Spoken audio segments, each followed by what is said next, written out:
Have you ever experienced a heartbreak so sudden and completely ruthless that your brain just can't process it all at once? Here's Bry, completely confused by their guildmaster's violent behavior. A bottle of liquor was just thrown at him, leaving Bry soaking wet. Bry takes it all in, confused as to why the guildmaster is kicking him out of the guild starting today. He immediately interjects, asking what could he have possibly done to deserve this. All he did was cut unnecessary expenses as the guild's accounting officer. The guildmaster slams his fist on the table before mentioning about Bry's so-called meddling. The old man then angrily explains everything to Bry. Because Bry's strict accounting skills, the guild's government subsidies will be reduced starting next year. Bry even rejected every single expense request, even for drinks. However, Bry's intentions were only for the guild's own good. If they continue wastefully spending money, the guild would go bankrupt. And to top it off, the guildmaster has been filing fake reports of spending just to receive even more subsidies. This makes the guildmaster even more furious now. He quickly picks up an ashtray and throws it at Bry's face, telling the boy to shut up. The guildmaster doesn't want to hear any of Bry's fancy words and orders him to pack his stuff and leave. Bry doesn't budge at all. Instead, he calls this termination absurd and that his comrades won't allow this to happen. The guildmaster then turns his head around, like he already knows the mentioned guild members are now there. Light, Sarah, and Garcia are all here now. The first one to speak is Light, who instantly ridicules Bry for having a dumb expression on his face. Bry isn't here for Light's jokes right now. This is a pressing matter and Bry wants his comrade to defend him with the guildmaster's unjustly termination. When Bry asks for Garcia's help, he laughs it off and agrees that firing Bry is a bit too much. Light then informs Bry that the guild members are not there to help him. Instead, they're there to drive Bry out. With a ruthless, smug look, Light calls Bry a useless deadweight. He can't believe what he's hearing right now. Bry treated these people like his real family. Now he knows it was all a facade. Light is even relieved to finally get rid of Bry. They've been steadily improving their stats, but Bry hasn't made an inch of a progress at all. Sarah finally speaks up, agreeing with Light's statement. To her, Bry has nothing been but a burden to the guild. Even when Bry leveled up, his stats never grew. He hasn't learned a new skill either.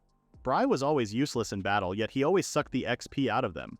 Hearing Sarah talk smack about him has Bry utterly speechless. Even when Bry tries to defend himself once more, Light only tells him how awful he is. And it doesn't stop there. Light mentions how the guild members can't even take on high-ranked dungeons because of Bry, especially the times they ended up in danger because of him. It's not like Bry doesn't know. He's always known, but it hurts even more now that it's coming from his comrades.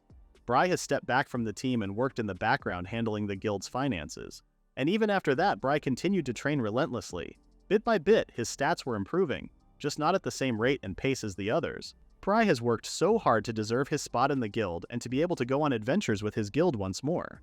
The only member that doesn't seem to fully agree with what's happening is Garcia. He scratches the back of his head while telling Light and Sarah that they're being too harsh on Bry. Bry may not be as useful as they want him to be, but still, he's their comrade. Sarah orders Garcia to shut up. At this point, Bry asks Sarah if she's always felt this way ever since. The banger here is that Sarah is actually Bry's girlfriend. She was also the one to confess to him and they started dating since then. And yes, Sarah has always felt this way. And not an ounce of regret flows through her body and soul. In fact, she's so glad it turned out this way. If Bry had stayed in the guild, it would have been too awkward for her. Light then puts a hand on Sarah's shoulder. This is the awkward part Sarah just mentioned. Pulling Sarah closer to him, Light hard launches their relationship to everyone. Even though it's pretty obvious now, Bry still asks Light what he's doing. To which Light just simply tells him they're just doing what normal lovers do. Oh, the look on Bry's face. The guildmaster barks out a fit of laughter. He thinks it's so funny that Bry just got his girl stolen right under his nose. Bry is still in denial, telling Light to stop messing with him. He just can't process this whole situation right now. They've been together all this time and now, bang! Suddenly, the guildmaster stands up to whack a liquor bottle on Bry's face, telling the boy to shut up. Today, Bry just lost himself as an adventurer and as a man. This is the ultimate nail to the coffin. The guildmaster tells Bry to scram away. With the remaining strength he has left, Bry runs away from the guild, finding himself on his knees on the floor. He eventually musters up the energy to run again, run away from the guild as far as possible. He did everything for the sake of the guild. And now, he's terminated. He's known Light for so long, Bry never questioned his loyalty as a friend. And now, Light stole his girlfriend. With all the pain in his heart and the worry for his future, Bry ultimately blacks out and collapses. Moments later, Bry wakes up to a soft voice calling his name. He's eventually greeted by the sight of an angel. Blushing, this angel asks Bry not to say things he doesn't mean, but he does mean it. This is Alicia, a nun that Bry knows. She tells Bry he collapsed in front of the Grand Cathedral. Luckily enough, Alicia has been worried about Bry. Good thing she's managed to heal Bry instantly. When Alicia asks about what happened, Bry gives her the whole 411 on his situation. After hearing Bry's story, Alicia is horrified with what happened to him. No matter how one looks at it, Alicia believes Bry isn't the one at fault. Bry then smiles at Alicia. He is deeply touched by Alicia's reaction, wishing everyone had stood up for him like Alicia did. Placing a hand on her chest, Alicia suggests Bry consider walking the path on becoming a priest. Bry can always rely on their church if anything ever happens. The path of a priest? Bry? Becoming a priest? When Bry repeats her suggestion, Alicia frantically and embarrassingly takes it back, asking Bry to forget what she said. Changing the subject, Alicia asks about something that's been bothering her ever since earlier. She had noticed a wound on Bry's left hand and wonders what happened to it. Bry is shocked to see his left hand marked with a cross-like wound. He doesn't remember what happened to it. Alicia believes the wound looks just like a holy mark.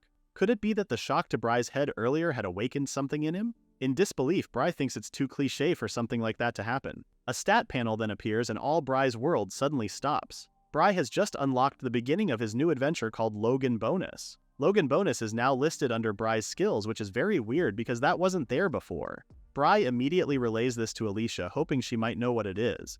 However, Alicia has never heard of such skill. Bry immediately pulls her closer so she could take a closer look at it. Even though Bry's sudden action has her blushing, Alicia does see Logan Bonus on his status screen. Even Bry doesn't have any idea what it is and what it does. All of a sudden, a voice welcomes Bry and informs him that they will now send him the first-time bonus. Bry and Alicia wait for a bit, but nothing's really happening. Alicia suspects that this could be a unique skill. Skills are considered to be blessing from the goddess, and most skills manifest during the skill bestowal ceremony at the church. However, there are instances that a unique skill with unknown origin and effect can slip in. It's perfectly normal to just learn about the skill and its effect during its manifestation. Still, Bry hasn't heard of Logan Bonus even though he's participated in many skill bestowal ceremonies before. Even Alicia has no clue about it. Alicia looks at Bry with confidence, telling him she's sure it's a newly discovered skill.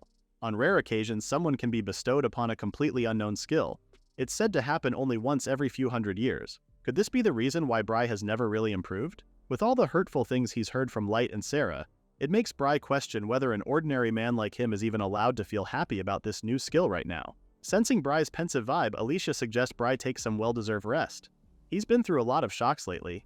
The least he could do is rest. She even offers to take care of Bry if he has nowhere else to go. Hearing this, Bry promptly asks if Alicia's proposing they live together. Frustrated and once again blushing, Alicia denies such thing. She's a nun, for Christ's sake. No pun intended. Bry then agrees with Alicia, thanking her in the process. 2 days later, Bry is at a train station just arriving at Hot Spring Town in Northern Light. He did indeed take a break, and now he's looking at a map on how to get to Eileen Village. Prior to this moment, Bry had received a letter at his house. Inside was a map to a far northern village and a deed to the land.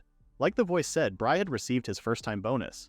Alicia did try to use her magic in order to trace the letter's whereabouts, only to get nothing. The sender's traces had been completely and thoroughly erased. What's also weird is that the letter had Logan Bonus written on it too. Bry knows it's way too suspicious, but a part of him does want to know who the sender is, hence why he's going to Eileen Village. One problem though, Bry isn't so sure on how to get there since they're a snowy field beyond the path. His thoughts are soon interrupted by a mailman, informing Bry that a package addressed to him had just arrived. The mailman wastes no time and presents Bry with a horse. Again, the sender is anonymous. That's not the only package though. The mailman then informs Bry that they're also holding a carriage outside waiting for him. Bry is utterly stunned. He was just thinking on how to travel to Eileen Village, and now he's presented with the solution. Talk about timing. Before they depart for Eileen Village, the mailman hands Bry another letter as well. Inside the carriage, Bry opens the letter and finds out that the horse and carriage are his Day 2 bonus. It even wishes Bry a safe journey. Although Bry is grateful for being given such gifts, he can't help but get a bit creeped out that the sender seems to be anticipating every move he makes. Nighttime soon arrives. Good thing Bry finds a cave and decides to rest there for tonight. However, Bry discovers that the cave is actually quite huge and ends up walking deeper into it. He soon finds a double door. Could this be a ruin from ancient times? It's been said that the locks on the ruins from way back are yet to be deciphered. Laying a hand on it, a portion of the door begins to glow. Bry is beyond startled. Apparently, the blessing of Eileen has been confirmed. He is recognized as a qualified person to unlock the seal to the door. The double door soon opens and Bry slowly steps in. He immediately noticed something at the back, and once again he's surprised to discover what it is. Standing in front of Bry is a massive block of ice, and inside it lies a sleeping girl. A daily exile bonus has just appeared in front of Bry in the form of this girl. Bry quickly unsheathes his sword in order to help the girl. He starts slashing at the ice but then realizes it's not working at all. Even if Bry tries to use magic, his mana still won't be enough to cover for it. He still hopes he can find a way to save the girl. Coincidentally, this triggers another bonus, confirming Bry's arrival at the land of Eileen. A letter appears out of nowhere and floats up in the air, glowing as it does so. Day 3's bonus then gets released. As soon as Bry opens it, he finds a necklace inside. The letter stipulates that the necklace is the Amulet of Cancellation. Just by holding it up, Bry can easily break any form of unwanted contract. Even though the letter's description is a bit puzzling, Bry gives his full trust on the amulet, desperate to save the girl inside the ice block. He lifts the amulet towards the ice and like magic, the ice begins to crack. Before you know it, the ice completely breaks, freeing the sleeping girl from inside. Bry quickly catches the girl, beyond relieved that the girl is safe and sound. Carrying the girl in his arms, Bry heads back to the carriage.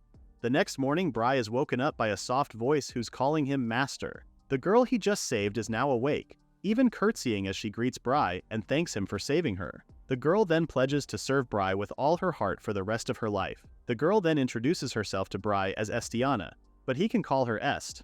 After introducing himself, Bry worriedly asks if Est is feeling okay. A smiling Est reassures Bry that she's okay and that she looks forward to serving him from now on. Bry doesn't understand what serving him meant, but more importantly, he asks Est as to why she was in a locked dungeon earlier. Unfortunately, Est doesn't know. Ever since she was sealed in that ice, she's spent what felt like eternity inside it. She's not so sure how long she's been trapped there, but she believes that 2,000 years may have passed already. What a shocker, right, Bry? Est then recalls the time she gained consciousness while inside the ice. With crossed arms, Est tells Bry that she was well aware of everything and her senses were fully functioning. Despite this, her body couldn't move at all. She was beyond terrified, especially that the coldness was eating away at her entire body. That's why she vowed to devote both her body and heart to the one person who could save her from the horrible, freezing ice. Est would dedicate all of her to her savior for the rest of her life. Bry quickly has his hands up, as if he's on defensive mode. He refuses for Est to do such thing. He was just passing by and luckily enough, he managed to save Est. However, Est would have been fine with just anyone. But yesterday, while trying to save her, Est could feel Bry's desperation to save her. Hence why she trusts him so much even though they just met. Aside from that, Est doesn't have anyone else and no one really knows her. This is a completely foreign place and time for her. Living alone would be too painful for Est. Serving someone she could fully trust is Est's only wish after being left all alone. Bry now understands Est's tribulations. Of course, this girl once had family and friends she doted upon. But 2,000 years have already passed. Her circumstances are beyond anything Bry could compare to. What he's sure of, though, is having the same pain of losing your place and being left all by yourself. Then there's only one thing he can do.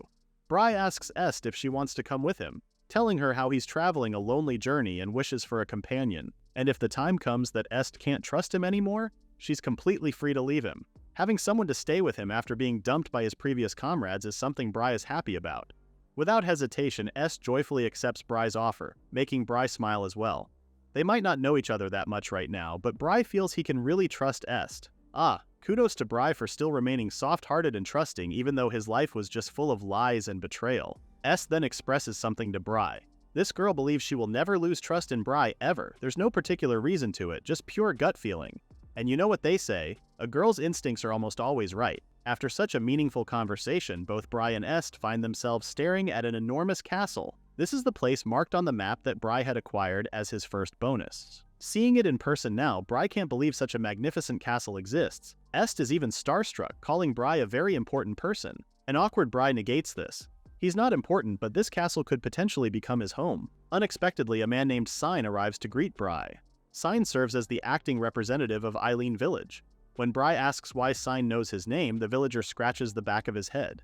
He then explains how the castle apparently appeared out of nowhere just the other day. The villagers had tried going inside the castle to investigate, but it's apparently protected by a barrier. However, a letter was left on the front door, and it had Bry's name as the receiver. Bry quickly opens the letter. It welcomes Bry to Eileen Village. Bry's initial thoughts of this being a prank are now gone. It's way too elaborate to be one, especially the gifts he's received so far. He's never heard of a skill that grants something new every day. Even so, the strong feeling of being led here, Bry just can't ignore that. A strong question lingers in Bry's mind. Why would someone who has no remarkable abilities and has been betrayed by his comrades choose him of all people? This question carries a lot of deadweight in Bry's heart. Even Est feels Bry's gloomy mood. He then makes the excuse of being confused with the situation. Sign seconds the motion. No one in the village has any idea where this castle came from. Plus, they've been dealing with all kinds of trouble too. Upon hearing this, Bry asks him what's wrong and if there's anything he could help with. But Sign feels bad for having to ask a traveler for help though. Village matters like these has Sign wishing for an adventurer's guild. Lucky you, Sign. Bry happens to be an adventurer. Sign immediately takes Bry's hands, now happily to take Bry's offer to help. For now, Sane suggests both Bry and Est rest first. Remembering the barrier, Bry places a hand on the double door, just like what he did with the ruin that locked Est in. This confirms Bry's arrival at Eileen Village, completely breaking the barrier. And voila, the doors to their new home is now open. Morning soon arrives. A cheerful Est greets Bry good morning, letting him know that Sane had brought them food earlier. So Est quickly whipped up some scrambled eggs for breakfast. Seeing the food, Bry praises Est for cooking something delicious. But before they dig in, Bry discloses how he actually feels about Est talks to him so formally. He tells Est to just talk to him casually instead. Est doesn't think it's right though, seeing that she believes they're in a master-servant relationship. Not the one you're thinking. Bry has never seen it that way though. He sincerely wants Est to be his comrade, not his servant. This touches Est's heart, making her happy. She then repeats this morning's breakfast call with a smile on her face. Hearing her talk so casually to him now has Bry feeling more relaxed than awkward. The two comrades then take their seats to eat their breakfast. Est then brings up yesterday's conversation with Sign. Bry honestly tells Est that he's not so sure how he can help since he's not a strong adventurer at all. More precisely, his stats aren't that good. Opening his stats screen, Est comes in a little closer to have a look, making Bry awkward with their current position. Est doesn't sugarcoat anything. Bry's stats are low. Even with a level as high as Bry's, one would expect to have better stats. Bry agrees with Est's commentary. He then divulges how his stats have barely changed since passing level 30. Normally, with battle experience or frequent skill usage, one's stats should increase, even when he did everything he could. So now he's having second thoughts on whether he can really help Sane with the village's problem, especially in combat. Standing up, Est gets a brilliant idea. She offers to help Bry since she's pretty good with magic. To prove this, Est opens up her stats screen. And oh my, these stats are insanely amazing, even Bry is astonished. After breakfast, Bry and Est both head out to the village and are quickly shocked by what they're seeing. Eileen Village is in chaos. Broken buildings and fences, even people are injured. What an awful sight to behold. Not long, Sign arrives to greet Bry, asking how was breakfast this morning. Bry gratefully extends his thanks for the food. Even when the village is a mess, Sign has managed to be so kind. Smiling, Sign only wanted to show them a bit of hospitality since they did come to their little remote village to help. When Bry asks Sane what had happened to the villager divulges that there had been a string of demon attacks. Unlike beasts that attack based on instincts, demons are humanoid monsters that act with clear malice towards humans. Sane continues to detail out the current situation. Yes, beasts have attacked the village a few times in the past, but 3 days ago, demons just popped out of nowhere and started attacking the village. Today it was a goblin raid. The villagers did manage to fight them off, but the village walls were destroyed and people got hurt in the process. This has Bry and Est feeling despondent. Bry wishes he could do something about the village's current state, but maybe he does. He instantly remembers that he still has his login bonus for today. Maybe Bry can use that to help with the village. Bry then asks Sane if there's anything the village desperately needs right now. The villager starts off with houses. Since most of them got wrecked from the last attack, there are villagers who are basically homeless. Come to think about it, the villagers would need something to keep them warm too. Not only that, Bry guesses the village might be low on food supplies as well. Sign awkwardly confirms Bry's suspicions. He then adds not to worry about this morning's breakfast, since the stuff Sign gave them was from his own share. Now Bry feels even more compelled to help Sign in the village. He promptly opens his stats screen and bam! Bry has unlocked the login bonuses function. He has managed to extract today's bonus of 300 mana, and because a demon was defeated earlier, an additional 700 mana has been granted as a special bonus. This is all new again. Bry is once again surprised with another different bonus. In total, Bry has 1000 mana. Mana is like a source of magic. The question now is, what can Bry do with the mana he acquired? With the voice's guidance, Bry learns that he can choose from developing new items, duplicate existing ones, gaining experience, raising stats, granting abilities to equipment, and so much more. What catches Bry's attention is item development. Can he create food or houses for the village? The voice then answers him, replying that food can be generated with a cost of 10 mana per person per day.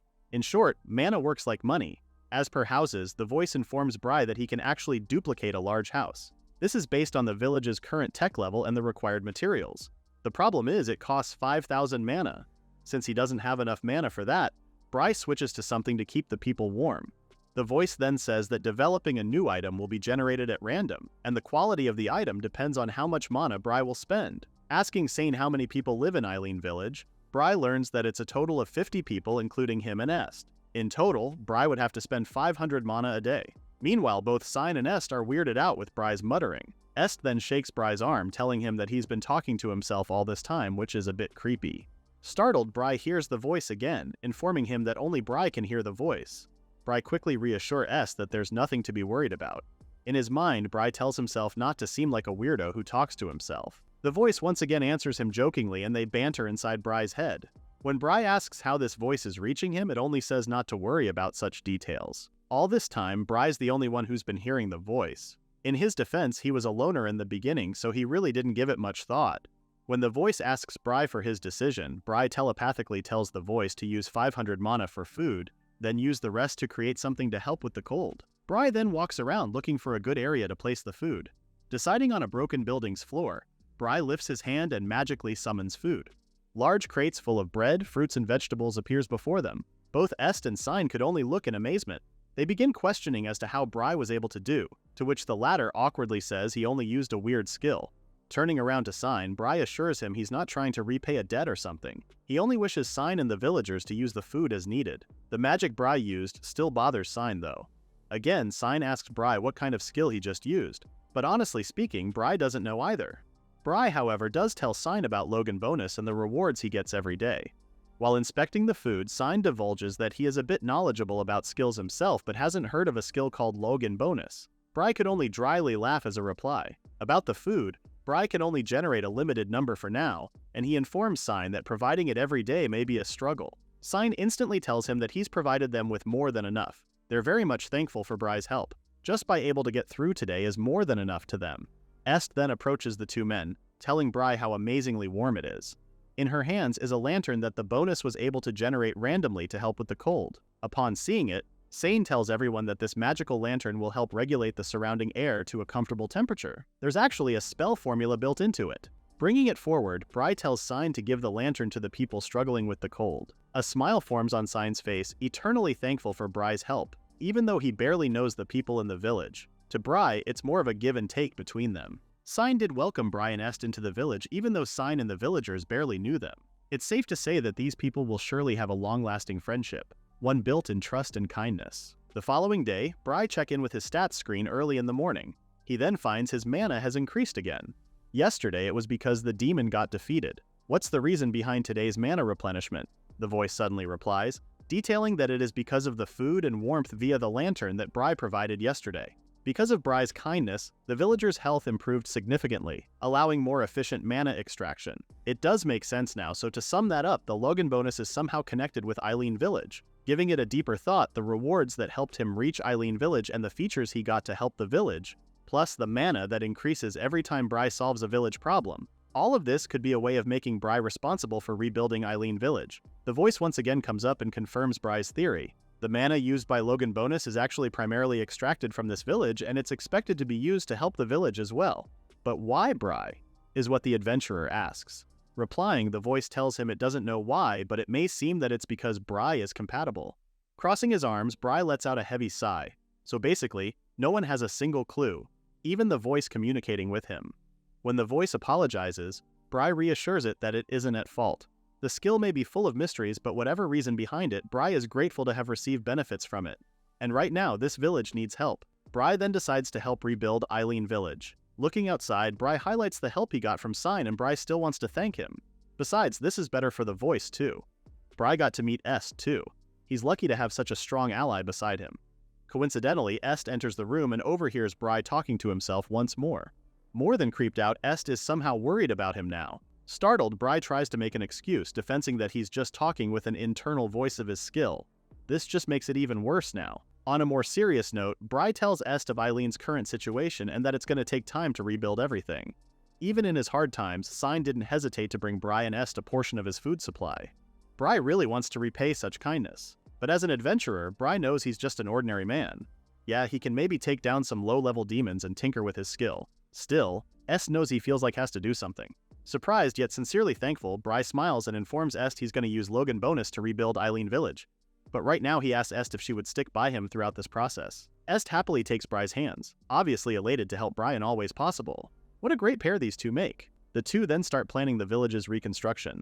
There are 3 major problems they need to focus on right now. First, rebuilding the homes destroyed by the demons. Second, solving the food shortage. And lastly, figuring a way to deal with future demon attacks. Starting off with rebuilding the homes of the villagers, Bry shares he can't use Logan bonus for it for now. He then details out that each large house would need 5,000 mana, but right now he's only able to generate 500 a day. Est then asks about the second problem, the food shortage. She recalls Bry's skill of making food yesterday, asking if 500 is enough mana to cover it. Truth be told, it barely does. Bry tells her how prepping food for the villagers, including Bry and Est, wipes out all of the mana. Enough to survive, but not enough to live a comfortable life. And lastly, Bry plans to patrol the areas themselves to alleviate the demon attacks. Since they don't know when these attacks will happen, this is the best option for them to do. Eventually, Bry will be able to establish the village's defense and become more self-sufficient with food. This is Bry's goal: sustainable recovery at its finest. A major con to this plan, though, is that everyone might start relying on Bry's skill too much. Anyways, it's only for the meantime. Their goal right now is to increase the mana so they can solve these problems more easily. Est then goes into thinking mode, asking Bry as to how is mana being collected. The adventurer goes on full detail, telling Est about the village passively generating a certain amount of mana per day. And thanks to the food and lantern yesterday, everyone's health improved and boosted the mana output. In short, village recovery equals more mana collection. Even demon hunting gets them bonus mana. So even if it's not Bry who takes them out, he can steal the mana from it. Standing up, Est proposes a plausible solution. Next time demons show up, she'll be the one in charge to take them out, and in return, Bry will use Logan bonus to solve village issue with the mana collected. This seems to be a great idea, Bry can't deny that. But he ultimately apologizes to Est for dumping such kind of responsibility on her when she just woke up. Est doesn't see it this way, seeing it as how comrades would do when problems arise. They're in this together, so it's only natural to split up the work and help each other out. This touches Bry to the core, to the point of getting a bit emotional. With a determined stance, Est is excited to start patrolling tomorrow. I did say these two would make a great team. Even Bry is hopeful and determined to give it his all. A few days later, Est knocks on a villager's humble home. Greeting the mysterious girl with good morning, Est brought the girl some breakfast sandwiches. After the girl gives Est a clipped thanks, Est cheerfully bids her goodbye, promising to come back tomorrow again. Meanwhile, things aren't looking so good for Bry. Remember when I said he was hopeful? Well, he's not as hopeful as he is right now. He is having a major problem with the mana output and collection. Bry was hoping to increase mana output by inventing another useful magical tool like that lantern. He did try developing new things using a small amount of mana, however they don't really do much since it's low on mana. So Bry just ends up junking these items. Looking at the items, Bry picks out the Ring of Mana, a rank E magical tool that temporarily boosts one's mana level by 1 tier for 3 hours straight. At this point, Bry thinks they just got lucky with the lantern, but duplicating a D rank lantern would cost him around 3,000 mana, and Bry is barely making enough for food. Moments later, Est arrives and immediately greets Bry. When she asks about today's item crafting, Bry tells her he's just getting started but is honestly getting a bunch of duds lately. Bry then hands Est yesterday's item, aka the Ring of Mana. This excites Est somehow, blushingly teases Bry about giving a girl a ring even though he's just known her for a week. She adds how it's a nice gesture but a bit of a serious matter. Deadpan. Bry doesn't know where Est gets this confidence from. He then explains the Ring of Mana and its use. But since Est's mana is already S rank, it won't really do anything for her. Right now, Bry just wishes they can take out some demons to get bonus mana. Yep, he's getting desperate. Est plops herself on the bed, reporting that there aren't any demons around the village since they arrived.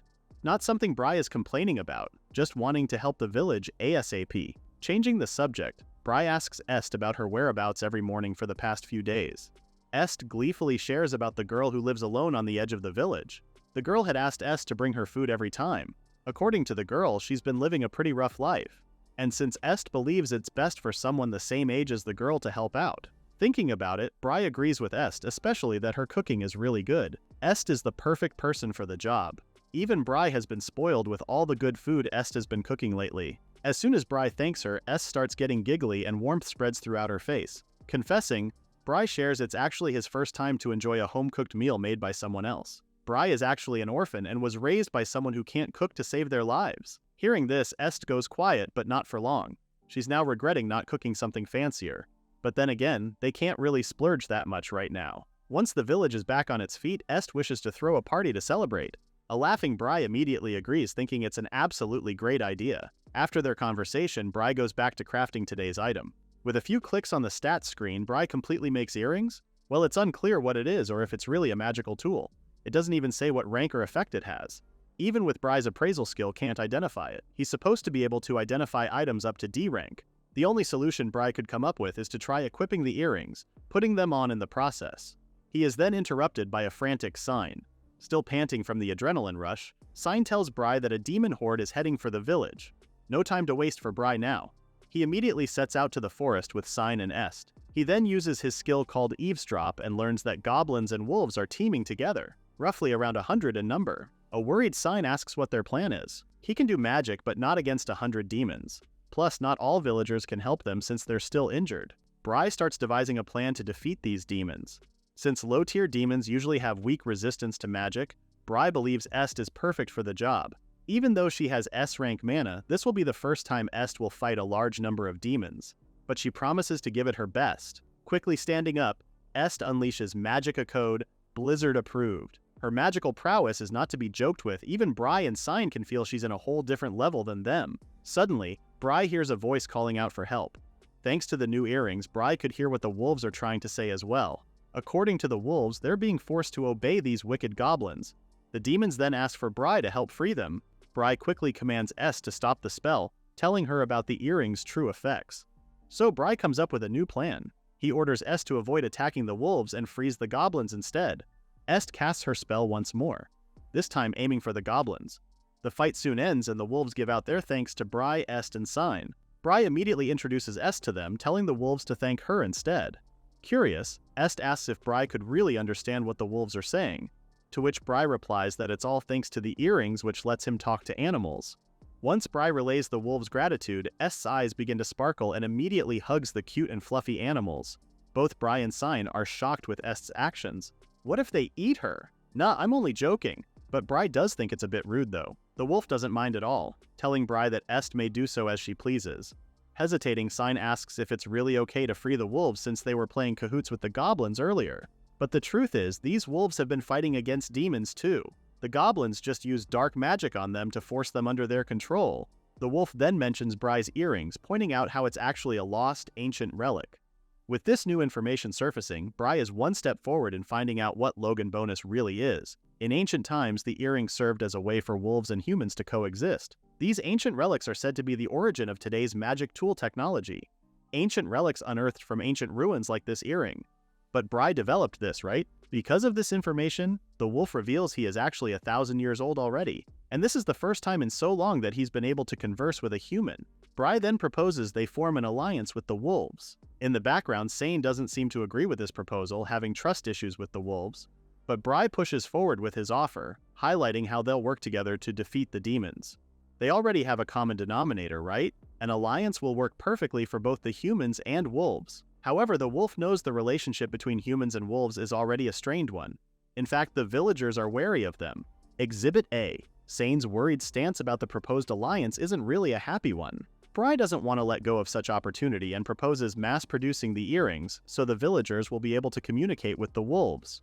With the help of Logan Bonus, Bry will be able to do this effortlessly. The wolf is surprised with Bry's suggestion and doesn't give him a direct answer. Sign interrupts once more, asking if Bry is really sure they can trust the wolves. With the continuous demon attacks, a lot of the villagers are already emotionally strained. Sign just doesn't want to add more unnecessary worry to the problems they're already facing. Hearing Sign's outburst, the wolf communicates something to Bry before it walks out and leaves. When Est asks Bry as to what the wolf said, Bry relays that the wolf agreed with Sign. No alliance would stand strong without trust as its foundation. The wolf then adds how it has comrades to protect like that of Bry has a village to take care of. The time for wolves and humans to coexist is a story from long ago. Forlorn Est somehow understand how the wolf feels right now. She did exist from 2,000 years ago. Hearing the wolf's story about the ancient relic that connected them and humans, then end up losing that connection for a long time. It's just like losing comrades. Est lost everything too. Family, friends, her life. Nothing was left for her, making her lonely.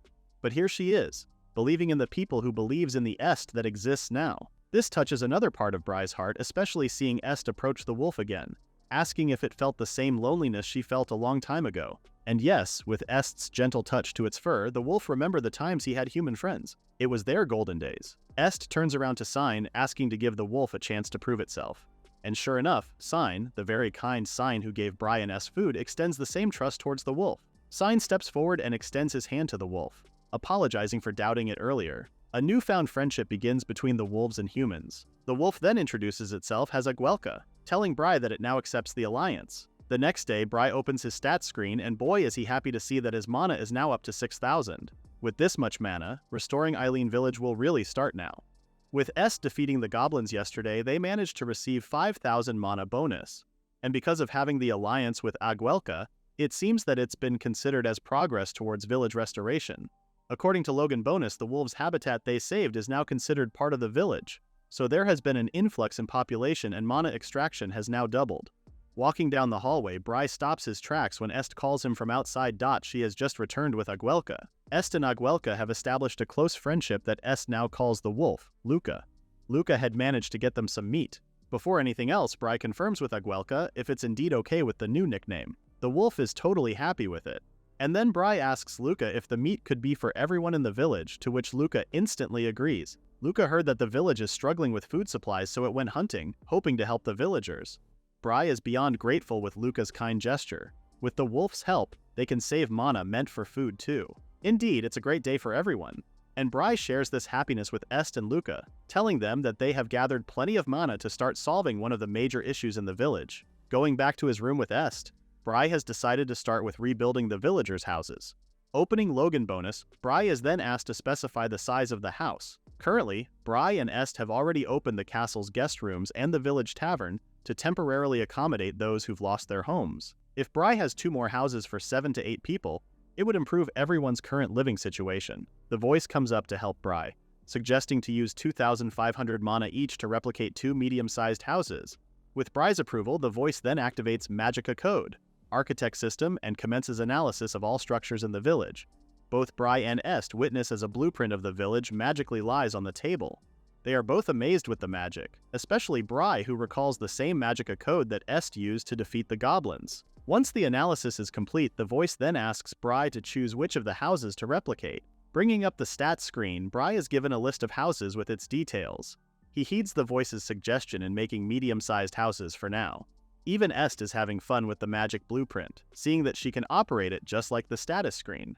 Unimpressed, Bry asks Est not to play around with it. Then the voice comes up again, asking Bry to specify where to construct the houses he chose. He promptly decided to PLC them in an area where they've cleared all the rubble already. Clicking it, the voice accepts Bry's construction plan and begins building the houses. Bry, Est, and Sign soon visit the area. Lo and behold, houses just like they planned on the stats screen. Sane shares how he's super amazed with Bry's skill. This adventurer can also build houses? What can he not do? They do need to furnish the houses manually though. But still, for Sane, this is more than enough. Before they could continue celebrating the houses, a panicking bald man interrupts them because they've got trouble again. The man, whose name is Ben, informs Sign that there are demons near the village again, striking worry in Sign. They just faced goblins yesterday. Today again? What is happening exactly? Ben then details how this one's bigger than a goblin now. He's no expert, but it wasn't an orc either. Ben saw not only 1 or 3, but at least 10 of these large demons. This has Bry worried too. What could be bigger than orcs? Could they be facing trolls this time? And 10 of them? Trolls rarely ever move in groups too. This is definitely not normal. Panic echoes throughout Ben and frantically shakes Sign, asking the village rep on what they should do with the demons. He doesn't want the village wrecked even more, especially since they just started rebuilding it. Immediately approaches to ask Bry if they can handle it with her magic. Unfortunately, trolls are different from goblins and have high magic resistance. Bry knows they're at a major disadvantage if they face these trolls head-on. It could be fatal fight if they don't play their cards right. That includes Bry and Est too. But Est tries pleading Bry that they do something. The village has finally started to recover, and now this. Luca approaches Bry and Est, telling the adventurer that it will help them face their enemies. No matter how Bry sees this, there's no other way but to fight these trolls on their own. He needs to think of some kind of plan, and it better be quick. Alas, there is a way through this problem. Pointing to the nearby pond, Bry asks Est if she could freeze it and cover it with snow. After Est confirms she can, Bry doesn't even hurt her butt. Instead, he rushed to Sane to tell him to evacuate the villagers and to keep them as far as possible from this area. Both Sign and Ben immediately dash towards the village, With Bry, Est, and Luca left, they wait for the trolls to arrive. When Est asks Bry on their plan, Bry gets a bottle from one of his pockets and tells Est they're going to trap the trolls. Soon the trolls arrive, being lured by a sweet magical woman's scent. What they don't know is that Bry had purposely lured these demons using a potion. Riding Luca, Bry holds onto the bottle while Est becomes bait to the trolls. The trolls then spot Est, charging to get her now. Seeing how the trolls react to her, Est becomes scared. Bry apologizes but asks her to bear with it for a bit longer. Luca is now running on the opposite direction, leading the trolls toward the pond as per Bry's instructions. Right now, Bry is hoping that these dumb trolls will take the bait. If not, well, let's not be a Debbie Downer. Earlier, Bry had already divulged his plan to Est and Luca. The trolls' weakness is holy water. If they're doused in it, they'll shrivel like punctured balloons. Bry takes his bottle to the pond, kneeling as he does so. He's an adventurer, so it's only natural that he has holy water in his pockets in case of emergencies. He then pours the holy water in the pond, saying it will still work even when it's already diluted. He then mixes all of his remaining holy water into the pond before asking Est to freeze the pond's surface with her magic. They will then lure the trolls to the center of the pond and drop them all in at once. Bry's goal here is to weaken the trolls enough for their magic to work on them. How are they going to lure these demons to the pond? Bry then asks Est for a strand of her hair, mixing it in the potion bottle he has in his hand. It will amplify Est's unique magical energy and spread it over a wide area. Bry then explains how trolls are typically drawn to women's magic. So Bry is basically saying he's luring them using Est's scent. Just the thought itself sends shivers down Est's body. They don't have a choice though. It's necessary if they want to defeat the trolls. After enlisting Luca to help in guiding the trolls to the trap, Bry and Est hop on to meet the demons. And now the trolls are following them. With the pond in sight, Luca jumps into the air, landing them on the opposite side of the pond. The trolls begin fighting over who will get Est first. All the trolls dash forward wanting a piece of Est's fine meat. The ice suddenly begins cracking and then it finally collapses, submerging the trolls in the diluted holy water. Now with weakened trolls, Bry commands Est to cast her magic. Est is the final piece to the success of this attack. Let's hope this plan works in their favor or else they'll be doomed. And so will the village. Just as Bry planned, the trolls took the bait in luring these monsters towards the center of the ice pond. The thin ice begins cracking, submerging the trolls into the water. After that, Bry gives the signal for Est to finish their plan. Est then begins casting her spell, Magica Code Niflheim, authorized. Right there and then, the water freezes and becomes huge shards of ice. Finishing up the spell, Est makes a fist out of her hand, a signal that sends the ice trolls into pieces in an instant.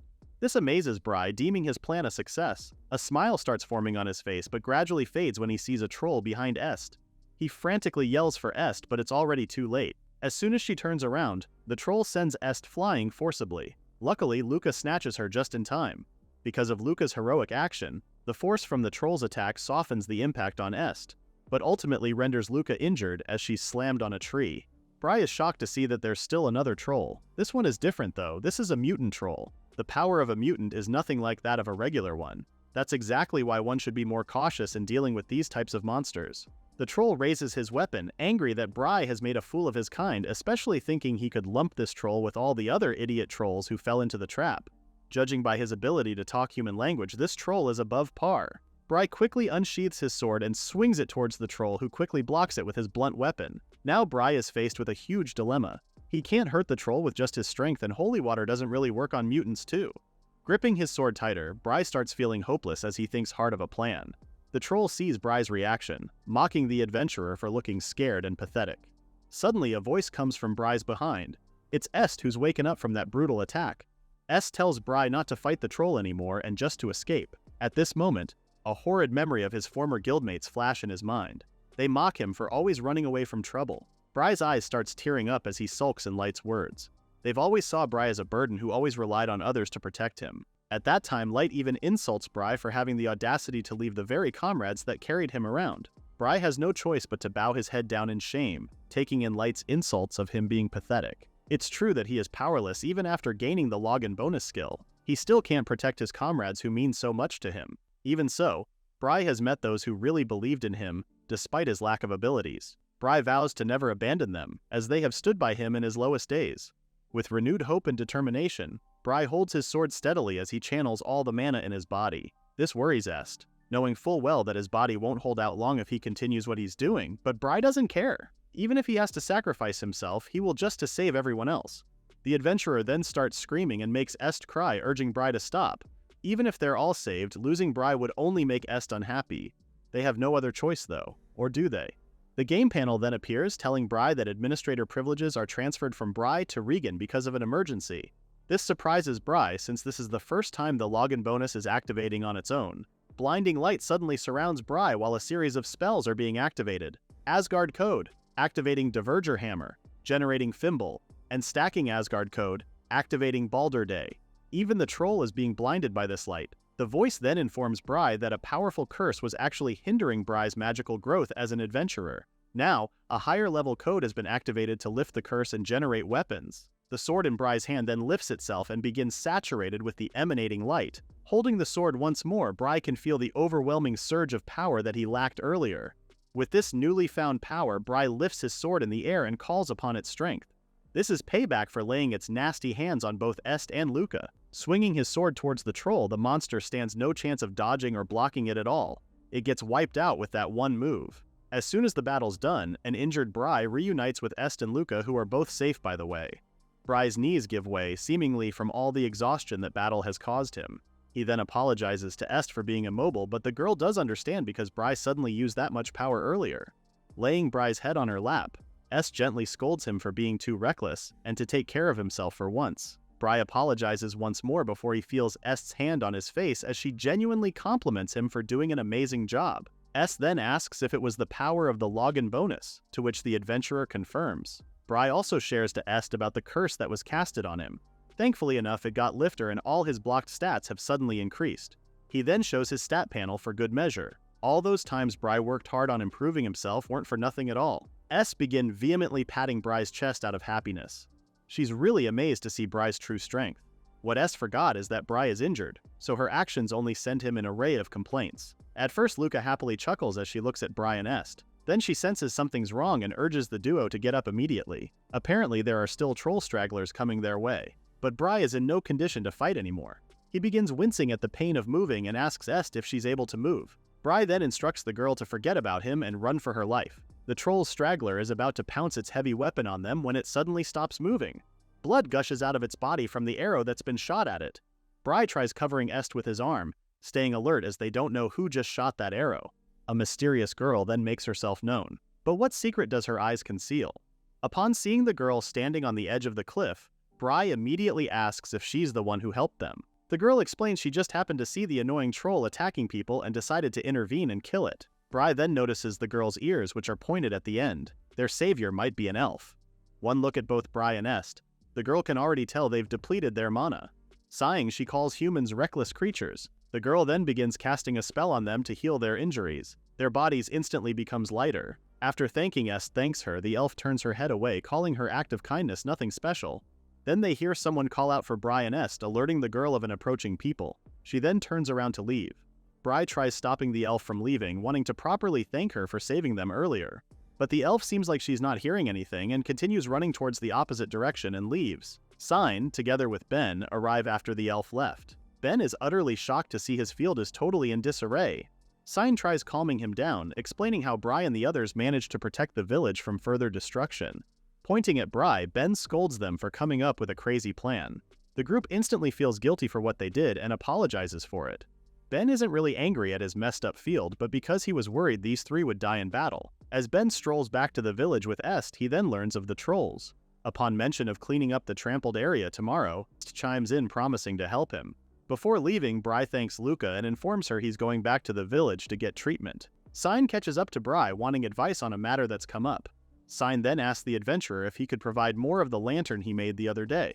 Apparently it's getting colder these days and some people are starting to get sick.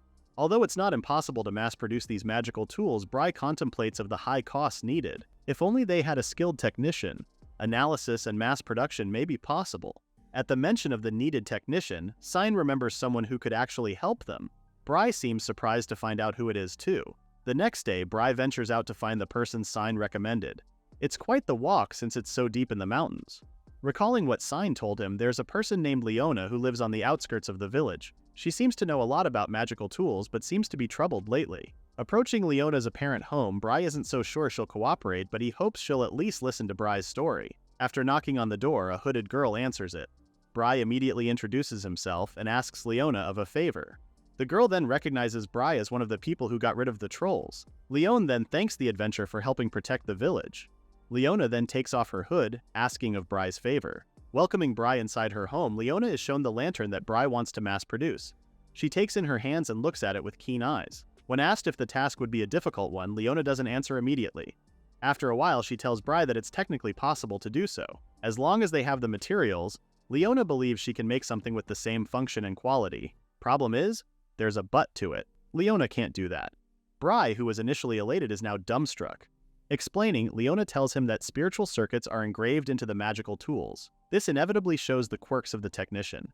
If Leona were to mass-produce magical tools in this place with poor facilities, her location could be detected by the leaking spiritual particles. Although Leona wants to help Bry in the village, she apologizes before declining the offer. She doesn't want to get involved with magical tools at all. Bry then asks if it was bad if outsiders found her in this village. Sign did mention there were issues, but Bry never really understood what that meant. Leona meekly shares that she's actually not a resident of this place. The truth is, she's hiding here because someone's chasing her. With sad eyes, Leona reveals she's actually from the Northern Lights Magical Research Institute, but she ran away. After that conversation, Bry returned home empty-handed. Inside his room, he thinks about the conversation he had with Leona. After telling him she's a runaway, Leona never really told him anything else. Est, who happens to be eavesdropping, questions who this she is. A startled Bry asks Est to knock on the door next time. Well, Est did knock on the door, but he was too deep in thought to have heard it. Est then repeats her question on who this certain she is. Defensive, Bry tells her not to misunderstand things since she is a technician named Leona, who Bry wanted to ask for help with the analysis and mass production of the magical tool. The girl then realizes who Bry's talking about. Bry didn't know Est knew Leona at all. A cheerful Est points out she's actually friends with Leona. They became close because Est always goes to deliver meals to her. Bry then shares to Est what he had learned from his conversation with Leona. Speaking of the Northern Lights Magical Research Institute, it's actually a big company enough to support the entire magical tool industry of this country. It doesn't really make sense why a fancy place like that would target a person like Leona. The poor girl had to go deep in the mountains, scared and alone. Even Est thinks the thought of being alone is unsettling. Est then dramatically expresses her worry for Leona, crying if they could do something about it. However, Bry notices something on his stat screen. Earlier, he was wondering if there was anything he could do with the login bonus skill, and Bry noticed the more features. Opening it, he finds something called base expansion, which wasn't there days ago. Bry then guesses it must be his reward for defeating the trolls yesterday. With this, they can possibly unlock the castle's underground area. Upon further tinkering, Bry realizes this is actually a list of facilities that can be unlocked. The castle can have a blacksmith workshop. There's also a hot spring facility. And the one that really caught Bry's attention, a magic workshop. If they're able to unlock this workshop, maybe Leona won't have to be worried about outsiders finding her. Bry's attention is then diverted by Est, who tells him she has a favor to ask him. Est's brows burrow in seriousness before she voices out the favor she'd like to ask. It seems like she also thought of the magic workshop as a way to help Leona, especially that it's inside the castle where it would be safe for her to work. When Bry tells her he also thought of the same thing, Est's face lights up. Finally, a way to help her dear friend. So without a second thought, Bry chooses the magic workshop to be built underground. The voice then prompts, noting Bry's command. What they both didn't expect is the construction causes the castle to shake incessantly. This frightens both Bry and Est. The girl is that scared that she starts covering her head as if this was an earthquake drill. Worried if this is really normal, Bry goes to check the underground area. Meanwhile, Est decides to go to Leona's home to tell her the good news. While chewing on her food, Leona seems puzzled as to why Est is offering her to live in their castle. Est happily tells her that the castle is now equipped with a magic workshop Leona could use. Although Est could not explain how it was built, she's certain that it's amazing. The girl then asks Leona if she's not a bit curious about it. Judging by Leona's quietness and her look, she certainly is. A despondent-looking Leona voices out her worries about catching people's attention, but Est immediately tells her it's 100% safe since it's in the basement and the security for sure is top-notch. Leona could only listen to Est, who also shares that the place will be much cooler than Leona's lonely house. Plus, there will be freshly cooked food all day. Every day. This seems to make Leona teary-eyed. She still has doubts ongoing. Her quietness has Est thinking it might be because she doesn't like Bry. However, Leona denies this. It's not that at all. Listening to Est, Leona can already tell Bry isn't a bad person, and that's not her worries are about. With sad eyes, Leona tells Est if something were to happen, Leona is worried that all those near her would get involved because of her. Est assures her, telling Leona to rely on her if something like that were to happen. They're friends after all. Seeing and hearing Est's heartfelt words has Leona blushing. She gently scolds Est for being so stubborn and trying to get involved with her. Although she calls Est weird, Leona's reaction says otherwise. The girl is touched with Est's sincerity. Taking Est's hand, Leona defensively tells her she's only going to observe and will decide later on. Upon arriving in the castle, Bry immediately gives the girls a tour of the magic workshop. This area can only be accessed by authorized people, so only Bry, Est, and Leona could open the workshop's door. Leona expresses her slight jealousy of Bry and Est's fancy place and thinks of them as rich people. If only she knew. Bry then opens the door to the workshop, and amazed is an understatement to Leona's reaction. Leona was already in awe of the castle. When she saw the magic workshop, her mouth drops and her eyes twinkle in amazement. She can't believe the village has a beautiful and fully equipped lab. Turning to Bry, she asks him if he's really giving this workshop to her. Bry wants her to use it however she wants, but he also tells her the honest reason why he built it. It isn't just out of kindness because Bry needs Leona's skills with the magical tools that need mass production. Leona has changed her mind on staying and helping. After doing this lot for her, there's no way Leona could say no to them. She's now willing to help Bry handle the mass production of the magical tools. This puts a smile on Bry's face. Still, Leona reminds Bry and Est that everyone in Eileen Village could end up in danger if her perpetrators track her down. With a solemn look, Leona asks them if she can really count on Bry and Est if ever that time comes. Both Bry and Est give her reassuring smiles. Leona needs to leave that bit to them now. Leona is still worried, especially that it'll also put the villagers in danger, but Bry steps forwards, promising to protect Leona with everything he has. This promise is more than enough to put Leona's worries at ease. The next morning, the trio have breakfast together at the magic workshop. Leona ends up grumbling that they look weird being huddled like this in an underground area just to eat breakfast. Est doesn't mind and thinks it all feels like a picnic. A gloomy one, Bry might add. Est somehow realizes the impact on Leona's words and now thinks Leona doesn't want to eat with them. Leona quickly negates this, stopping Est from jumping into conclusions. Chiming in, Bry asks for Leona's share of food if she doesn't want to eat. The poor girl protectively takes her food away from Bry's greedy hands. It looks like they're having a wonderful time at breakfast. Remembering the important matters that need attending, Leona tells them that they need to gather materials for the magical tools. Once they have the necessary materials, mass productions will be doable. Bry thinks the mechanism's much simpler than he initially thought, not until Leona mentions the key material to it, which is manatite. Magical tools are made by inscribing a spell into this manatite ore to store mana. Without it, the magical tool won't be able to function as a proper magical item. Bry quickly opens his stat panel to see if he can make some using his skills. Clicking on item duplication, Bry learns that producing manatite actually consumes 500 mana per gram. That's way too expensive. So Bry devises another plan to get the manatite. They'll have to mine it themselves, and the closest spot to Eileen Village is a mine up north. But Leona also informs Bry of the danger that awaits him there. The place has been abandoned by the kingdom for some time now and is crawling with bandits. In Leona's opinion, it's probably best to avoid the place.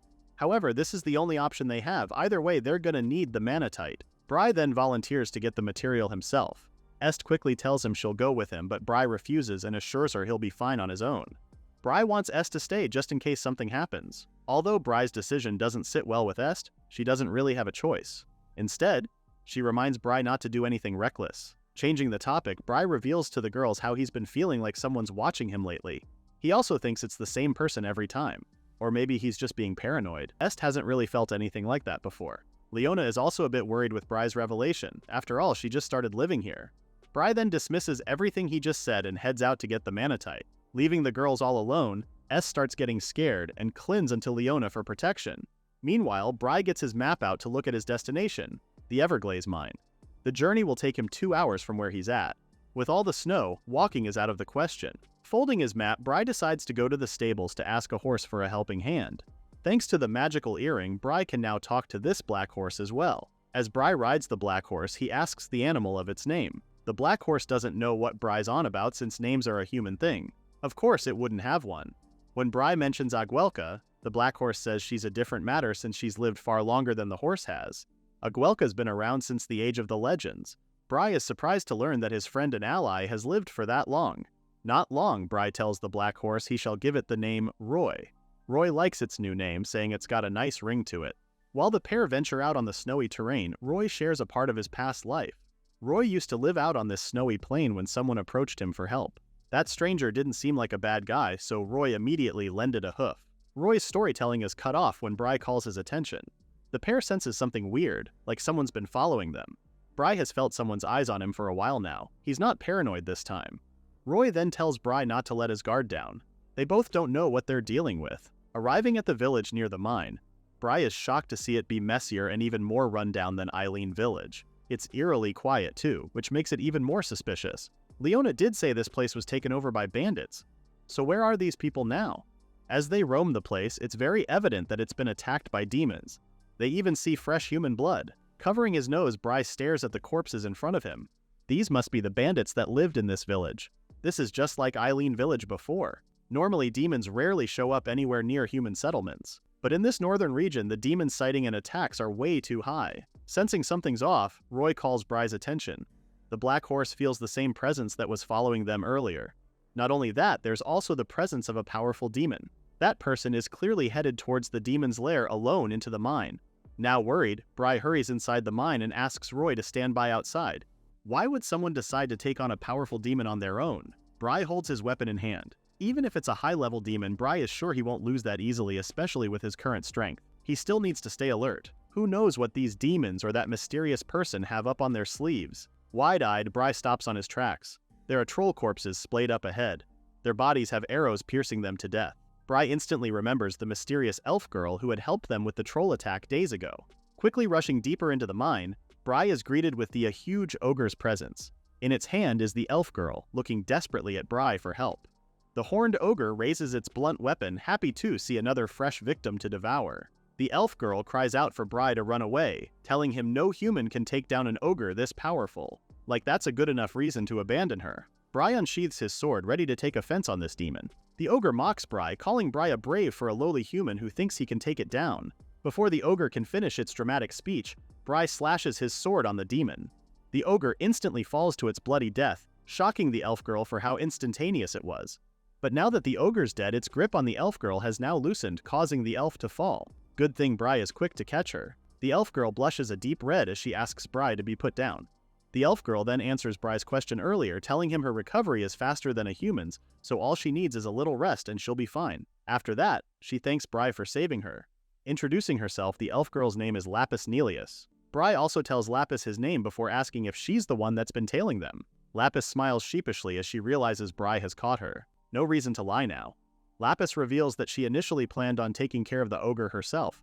She was just scared Bry might get killed. This stuns Bry. He didn't know Lapis pulled a reckless stunt like that for his sake. Lapis knows ogres are way beyond what any normal person can handle. She underestimated Bry's strength, so to speak. Lapis also reveals that ogres is her sworn enemy. When she was a child, her parents were killed by an ogre. They fought hard to protect Lapis, so she could run away to safety. At that moment, she was paralyzed by fear as she was unable to save her parents. In the end, even now, she couldn't do anything and had to be saved yet again. With sadness and guilt reeling her, Lapis questions her actions. What is she even doing? Before she could spiral, Bry assures Lapis she's not useless. After all, it was Lapis that protected them from the troll days ago. If it weren't for her, the whole village might have been in danger. With all his sincerity, Bry thanks Lapis for helping them. Not just for the help with defeating the troll, but also for killing every demon that got close to the village. Lapis never thought Bry noticed that, but he did. She's been working overtime for the past few days, that's why Bry also encourages Lapis to come out of hiding. A kind-hearted elf like her doesn't need to keep on hiding. However, elves have always been seen as something unnatural. Lapis's mother was an elf while her dad was a human. This makes Lapis a half-breed. Just like demons, there are people who fear demi-humans too. In human towns, Lapis has seen people show her open hostility and to think she was just a child back then. If Lapis were to suddenly show up out of nowhere, she fears she might scare people again. Still, she couldn't just turn her back on Eileen Village, especially when it's under attack by demons. After all, Eileen Village was her father's beloved hometown. Hearing this moves Bry's heart. To him, he knows the people of Eileen Village will pose a problem. And even if they did fear Lapis for being an elf, Bry promises to step up and defend her. Because Lapis is one of the kindest and bravest people he's ever met. But Lapis still remains unmoved. Hearing everything Bry had said is enough for her. Picking up her bow, Lapis prepares to journey on her own again, just like always. She quickly turns towards the mine's exit, adamant on leaving, especially that there are no more demon presence around now. However, she stops on her tracks when her stomach growls loudly. Oh, is it the perfect time for the ground to open up and swallow her whole right now? Lapis turns back towards Bry, teary-eyed and embarrassed as she tries to explain and make an excuse of what just happened. A chuckling Bry then proposes she go with him for a bit to the castle. When they arrive, Bry quickly rehashes everything that happened at the mine to Est, especially the part when he invited Lapis to the castle for something to eat. Lapis shyly apologizes for the sudden visit while Est seems worried that their guest is starving. When Bry asks where Leona is, the girl immediately makes herself known. Leona has been hiding behind the wall all this time. She meekly introduces herself to Lapis, who is surprised. Lapis's reaction makes Leona a bit sad, thinking Lapis is scared of her. Bry immediately clears this misunderstanding up. The food is now ready and piping hot. Lapis is enjoying every savory bite of her meal too. She then thanks Est for the delicious home-cooked meal. Est is happy to hear Lapis's compliment. Now that they've officially met, Est has been wanting to thank Lapis for saving her from the troll. She's happy to have the opportunity to meet Lapis once again. Asking about Lapis's living residences, Est is deeply worried when she learns that Lapis lives in the forest. More so, Lapis seems happy and content with living there, especially that she gets to live with cute squirrels and wild rabbits around her. It's very relaxing to the elf girl. Smiling, Lapis knows it's not exactly the kind of place people live, and she also runs into demons every now and then. Est grabs Lapis's shoulders, worry etched on her face. Est tries to convince the elf to stay with them since there are still a bunch of spare rooms she can occupy. Lapis refuses Est's offer, but the latter is pretty adamant on not wanting to let Lapis go and sleep out in the forest alone. It is dangerous and quite a risky lifestyle. But Lapis has no complaints since she's used to this already. Est isn't one to back down though. She is persistent, and it seems to have worked because Lapis is now asking her if it's really okay to stay with them in the castle. So the two girls go to find Bry, who also gives his thumbs up. He also thinks camping in a demon-infested forest is like asking to die. He then reassures the shy and worried Lapis that there's nothing to worry about. A little more noise around here would be good for them too. Leona then chimes in, commenting on the increasing number of women living in the castle. Bry doesn't really want to think about that and give it a malicious meaning though. Lapis has been staring at them for quite some time now. When Est asks her what's wrong, Lapis is already teary-eyed and can only tell them she'll take their offer and live here. Later that day, both Bry and Leona are in the magic workshop. The girl congratulates Bry for a job well done earlier. She also has great news to share. Drum roll, please. The lanterns are pretty much done. Leona just needs to embed the manatite and it'll be complete by tonight. This brings a smile to Bry's face and thanks Leona for her amazing work. Bry has also collected extra mana from the mine hunt and will help them build more housing. Aguelka and the others are also helping with the hunting, so food won't be a problem. All that's left for Bry to worry about is the village's defense. Upon the mention of that, Leona shares something she's heard from Sane earlier. To deal with the demon attacks, adventurers have been sent to Eileen Village. Uh-oh. It seems that there will be a mini reunion between Bry and his former guildmates. The next day, it's Est who's noticed Bry's forlorn mood since yesterday. She's worried that Bry may be feeling sick. Giving a guilty smile, Bry assures Est he's not sick, just thinking about something. After all, the royal capital did send out a guild to Eileen Village.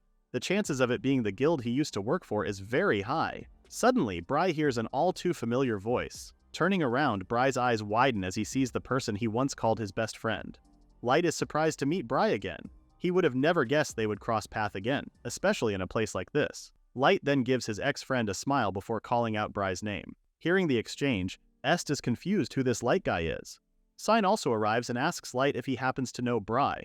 Sign then introduces them both, saying Light is a member of the guild which was dispatched from the royal capital to help out with the demon infestation. After Light reveals Bry used to be a member of their guild, Sane seems happy and is hoping everyone will get along from here on out. However, Light sees this as an impossible thing to achieve, and reveals Bry to be useless to them, hence why he was fired from the guild. The smile from Sign's face is no more, as he's confused why Light would say things like these about Bry. Sighing, Bry politely tells his ex-friend he has nothing to do with him anymore. Light doesn't have to worry about Bry anymore. This doesn't bode well with Light, who's getting offended being ordered around by a useless person. Bry realizes his ex-friend hasn't changed a single bit. He's still smug as ever. Light brushes this off, calling Bry useless in the battlefield. There's no use for him in the battle ahead, so why is Bry here anyway? All these insults are making Est angry, but keeps her mouth shut as she continues listening on their conversation. After that, Light walks ahead and tells Sane they'll hurry to the inn to plan their strategy. It's only then that Est lets out her frustration with Light's rudeness. As Bry reassures her, Garcia arrives and comments on Light and Bry's bickering. Per usual, they still don't get along. Noticing Est, Garcia calls her attention to ask if she's Bry's girlfriend. Both Bry and Est are surprised with his question that all they could do is blush.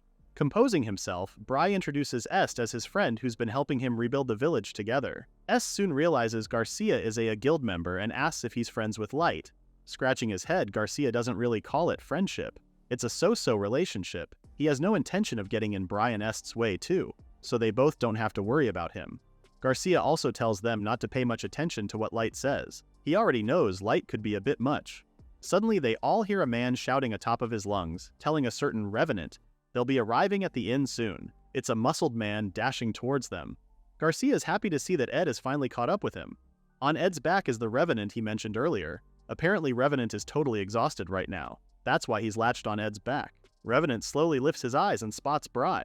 Coughing up blood, Revenant asks why Bry is there at the village. Bry doesn't really answer his question since he's more worried if Revenant is okay. Revenant is somehow okay. It's just his physique taking a toll on him right now. After all, he's the guild sorcerer who generally doesn't show up to guild gatherings back when Bry was still with them. It's Garcia who explains Revenant's current state.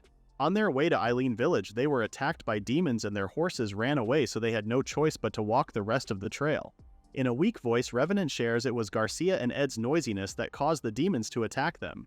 Ed just laughs it off when Revenant calls him the worst. He then formally introduces himself to Bry as the newest member of the guild. After giving Bry a dashing smile, he quickly runs off to the inn, taking Revenant with him, who's complaining of Ed's loud voice again. Bry is happy to see that both Ed and Revenant seem to be getting along well too. Bry's smile is short-lived when he hears another voice. This time it's from Sarah, who mocks him of having a boring expression. This girl wants Bry to feel guilty for his lack of during his time in the guild. Sarah then expresses how it has been a breath of relief since Bry left. With him gone, they were able to hire the new and talented Ed, and he's been a great help to them. Bry also shares the same comment, calling Ed a reliable person. He also extends his happiness that the guild was able to find a good member like him. This irritates Sarah to the core. She did not expect such reaction from Bry at all. She's further irked when Garcia calls her out for being the last one to arrive. Sarah tells him to shut up since he's just a dumb man with muscles for brains. With that, Serna turns away and informs Garcia she'll go ahead as she doesn't want Light waiting. After Garcia makes a joke about his guild members being always irritated, Bry awkwardly laughs at it. On a more serious note, Garcia notes how Bry has changed.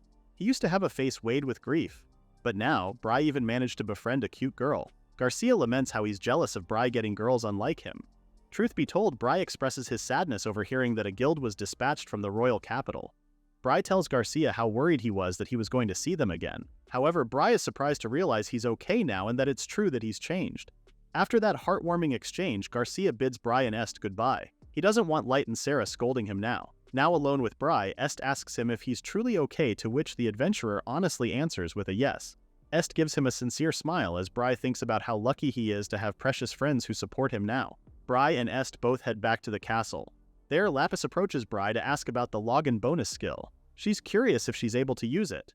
The other day, Lapis had heard from Est that she was able to try operating it once. Bry doesn't give it a second thought and asks the elf if she wants to try it as well. Lapis gives a cute chuckle, saying she's really curious about it. It dawns upon Bry how he's never tested how much someone else can operate the skill too. So, with a few clicks here and there, Bry finds out from the voice that it's possible if Bry grants operating rights. That way, the other person can use some of the login bonus's features. With operating permission granted to Lapis, Bry bestows the development function on her. The voice quickly gets to work, and soon development execution permissions are now granted to Lapis Nereus. The voice can now be heard by Lapis, who was surprised to hear it speak too. This alone is enough proof that Lapis can now use Bry's skill. Lapis is especially amazed that Bry can share his skills with others. She's never heard of such ability before. Bry is also amazed at the same time weirded out by it. Even though it's his, he doesn't really know the full extent of his skill yet. Now that they're already at it, Lapis suggests she try and see if she can make anything that might be useful for defending the village. Suddenly, Est chimes in out of nowhere, startling Bry, who didn't notice her come in the room. It seemed that Bry and Lapis were having fun, so Est decided to join in. Bry then asks her how Leona is doing. Apparently, Est had brought her some food for the workshop, but she didn't wake Leona up. The technician was still asleep sitting down and looked like she was reading a book till late in the night. This makes Bry smile, believing Leona really likes the workshop they built her. After that, Est goes back to the topic at hand and asks what Bry and Lapis were doing just now. When Bry finishes giving her the 411, Est also raises her hand because she wants to try and use the login bonus skill too. Knowing Est would say exactly that, Bry gives her the same administrative permission as well. The voice then informs Est of her privileges, surprising the girl since she can now hear the voice too. Both girls now realizes that Bry wasn't talking to himself all those times before, but to the admin voice. Lapis really thought Bry's hobby was talking and mumbling to himself. Shedding tears, Bry can't believe he can finally tell the girls about the admin voice. Bry thought they wouldn't believe him if he told them, but he can finally tell them without sounding insane. He then explains how the Logan bonus is a skill with its own conscience and is able to talk to him. Up until now, Bry was the only one who could hear it. Sighing in relief, Lapis and Est are both glad to hear Bry's explanation. Phew. For a moment there, they thought he was a weirdo. The admin voice soon comes chiming in, informing then that the current mana extraction rate is 3,000 per day. The living environment in the village is perfect for expanding the range over the mines that hold large amounts of manatite. With this, mana extraction efficiency has been greatly improved. Thanks to the construction skill and the login bonus, the housing problem is also gradually being solved. Hearing that he still has plenty of mana left, Bry is excited. He hopes something useful will come up. Maybe a skill like Hot Wind Bonfire? They'll continue to develop the village even more. Both Lapis and Est are excited to get something useful too.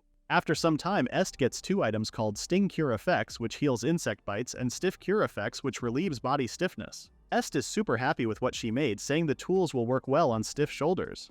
So Bry decides to give it to Ben and the others as a present. Another magical tool the girls make is a warm fluffy blanket which instantly warms up a person. Even Est looks so comfy. Lapis then presents another magical tool, a teddy bear, which gives a relaxing effect. The last magical tools they create are pieces of clothing. One is a wind cape, which increases the wearer's agility and evasion rate. The other one is a cloak of protection, which consumes the wearer's magical power to create a medium-strength magical barrier.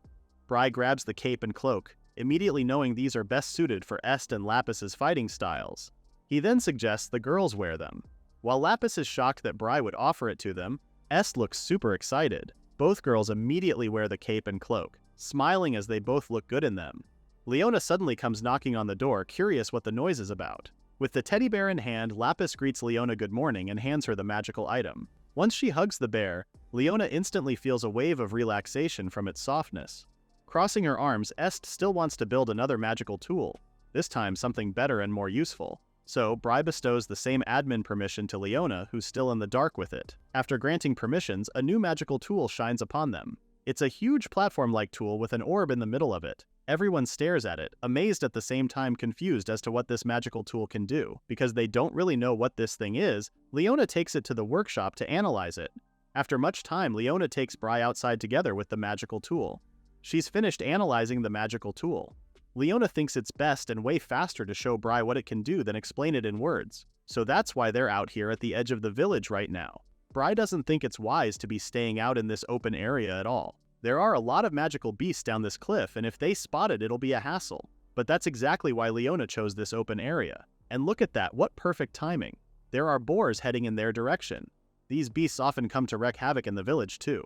It doesn't take long for the boars to notice both Bry and Leona. Now that these ravage beasts seem angry, they're definitely going to attack them now. Leona quickly crouches down to activate the magical tool, starting with the lowest output. As soon as Leona's done, the orb starts lighting, urging Leona to warn Bry to get back. The orb then suddenly fires a lighting ray towards the boars that immediately run away from the area. Leona has fallen back from the magical tool's output. Bry, on the other hand, is still crouched down, frozen from what he just witnessed. Composing herself, Leona explains this magical tool is an auto-intercept cannon. This magical tool absorbs surrounding mana and converts it into offensive magic. Then it shoots light projectiles at any hostile targets in range, automatically intercepting them. It's truly an insane power. Leona also realizes that its power and firing direction can also be controlled manually. With this, Leona believes this magical tool can be perfect for the village's defense. Bry seconds this. With power output like that, they'd be fools not to use it. And if they could mass produce and install them on the perimeter walls, that would be the creme of the crop. However, Bry also knows creating more of this magical tool won't be as easy and definitely harder than the lanterns. Before Bry can continue worrying, Leona calls his attention to tell him not to underestimate his skills. Even though she can't fight like Est or Lapis, the technician cries out that she can do it. It's not like she's just holed up herself in that workshop for nothing. This is her forte, so leave it to Leona. Smiling, Bry agrees and tells her they'll head back to get working. He'll even help Leona too. After some time, both Est and Lapis return to the castle as well. As Leona welcomes them, it's Lapis who notices Bry isn't around and asks if he's still in the workshop. But that's not what exactly happened. According to Leona, there was a really tall guy with a loud voice. He was very overbearing and kind of stifling that came in the castle, and then they just left together somewhere. Est knows exactly who Leona's describing. It's gotta be Garcia. Question is, where would they even go at this hour? Whatever or wherever they are, Est definitely has a really bad feeling about this one. Meanwhile, Garcia has brought Bry to a bar. He does apologize for suddenly dragging him out here, but he really didn't have a choice. It was Light who ordered him to bring Bry there. Bry already expected this too. The guildmaster is actually present as well. Upon seeing Bry, his mood instantly turns sour, even calling their ex-guild member a bastard. He's also surprised Bry's still alive. The guildmaster's presence has Bry stepping back, wanting to leave if they have nothing important to say. But Light closes in and asks Bry to relax and sit down. He even mocks his ex-friend, asking if the great hero of the village doesn't have time to deal with people like them. When Bry asks what this ruckus is about, Light details how Sane told him about Bry using some strange power and doing all sorts of things around the village. Light glowers at Bry, bluntly saying that he's the one who's gonna save Eileen Village and not Bry. This statement hurts Garcia's ego, commenting the rest of the guild members are just chopped liver then. Anyways, Light asks his ex-friend what happened to him after he disappeared. He even sarcastically asks Bry if he's not even a little concerned. Because Bry is keeping his mouth shut, Light goes on with what he has to say. He conveys how everything has gone smoothly ever since Bry disappeared. The guild has achieved many results and received praise from the kingdom. This time too, the guild will definitely deliver results beyond expectations. Ending that, Light tells Bry there's no place for him in this place. Barking out a laugh, the guildmaster expresses how proud he is of the guild's progress now. And he even mocks Bry's accounting skills, calling him utterly useless. Picking up an ashtray, the guildmaster yells at Bry, calling him a turd whose only trait was being earnest. Before the guildmaster could throw it away at Bry, Lapis takes the ashtray from him. Violence isn't very admirable, she says. It's not only the guildmaster surprised with the girl's sudden appearance, even Bry is shocked. Both Lapis and Est look at the guild members with hostility. Est herself knew she was right all along. It's these people who took Bry. They've been ganging up and saying a lot of awful things to Bry. And now, they're doing that in a public place like this one. Turning to Light and the others, Est blatantly calls them pathetic even though they're supposed to be adults. Their commotion has gained an audience from a bartender and customer too. The customer even cheers for Est. When the guildmaster asks why he's laughing, the bartender explains that Bry and the others are the reason why the bar is open again. Thanks to them, the demon infestation has been at bay and everyone can run their businesses. With that, the customer smirks as he tells them to drink their ale with gratitude. Joining in with the joking, Garcia asks the guildmaster how the ale tastes now. As expected, the guildmaster is beyond irked. However, the guildmaster isn't angry at the jokes. Instead, he takes it out on Estimated before throwing a punch at her. The guildmaster calls Est a little brat who thinks she's all that. It's a good Hing Bry steps in time for him to stop the guildmaster's fist and warns him not to touch the girls. Even Ed yells for the guildmaster to stop with his nonsense. He reminds him that this is a job from the kingdom and their actions must be reported to the homeland. Ed then leans in and reminds the guildmaster it'll affect their own evaluation and could reduce the guild's funding. Even though he's surprised that Ed knows this, the guildmaster can't deny it all makes sense. With that, Ed takes the guildmaster back to their inn. As soon as they leave, Bry asks the girls if they're both fine. They're all fine, by the way. Watching the exchange, Garcia thinks about what just happened with the master. Bry was seriously going to get hit by the guildmaster, but Bry was able to stop the master's fist. Bry's got brute strength like Garcia now. When did he get so good at it, though? Light suddenly calls Bry's name. He's as surprised as Garcia is, but Light has a different reaction to it.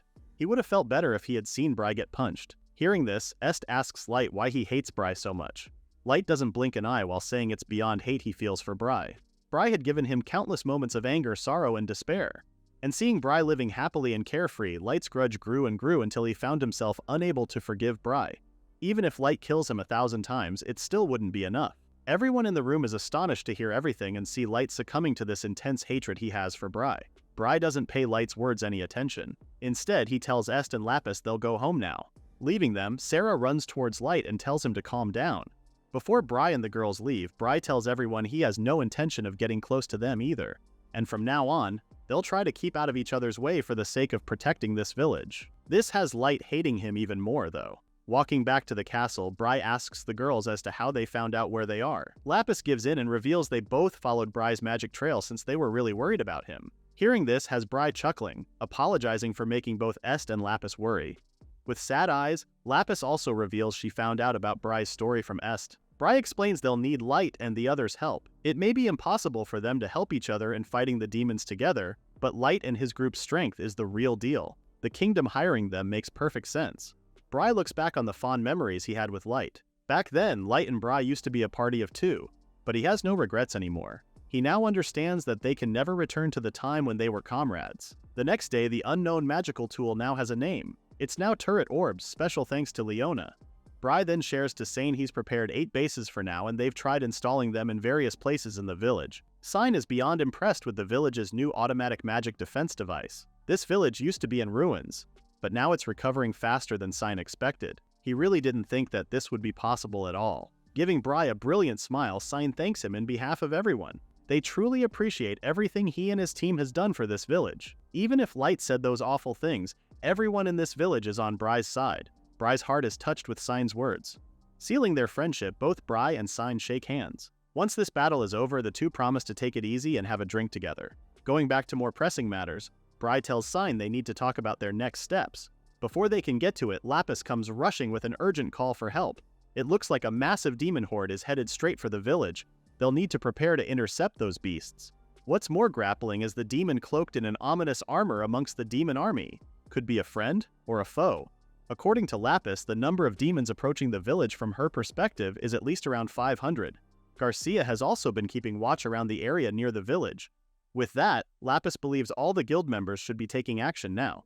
Sine also volunteers to join them in this battle, rushing towards Lapis who's already heading towards the village. When Bry is about to leave as well, Revenant suddenly appears out of nowhere. Bry tells to the sorcerer that the demons are already attacking the village and everyone should be taking their positions now, including the guild members. However, Revenant is here for another purpose, asking Bry to come with him for a moment because he has something important to tell Bry. All of a sudden, Bry's feet start moving on its own, which annoys the adventurer since he knows Revenant casted some kind of magic on him. Revenant doesn't apologize at all. Instead, he presses it's really something important that he takes Bry to the location. While on the way there, it's also evident that Revenant is coughing. Has he not recovered from his battle with the monsters days ago? They both arrive at an abandoned place all too familiar to Bry, who's confused as to why Revenant would take him here when there's trouble brewing in the village. But the sorcerer isn't fazed and reassures Bry that there's no problem defeating that many enemies. Light and Ed are already there, buying them some time. Besides, the magical tools Bry and the others have installed appear to be quite impressive. Even though there are more demons compared to their number, still, Revenant believes it will be okay. They still have time, so Revenant urges Bry to listen to what he's about to say. The reason the sorcerer brought Bry here is because of this place. Bry already knows where they are. This is the ruins where Est was previously imprisoned. Revenant felt a strange magical power emanating from this place and came to investigate it yesterday. He was surprised to find such a place so close to the village too. When Bry asks what happened to this place, Revenant could only tell him his hypothesis. Revenant then reveals something about Bry. The sorcerer believes his ex-comrade is cursed. Revenant goes on to explain how he ended up with this theory. When Revenant heard from Light that Bry had been banished from the guild, the sorcerer was surprised because he really thought of Bry as a skilled adventurer. He couldn't understand why they would just fire Bry so easily. But Bry already knew why, so he tells Revenant exactly that. He was not as powerful enough for the guild back then compared to now.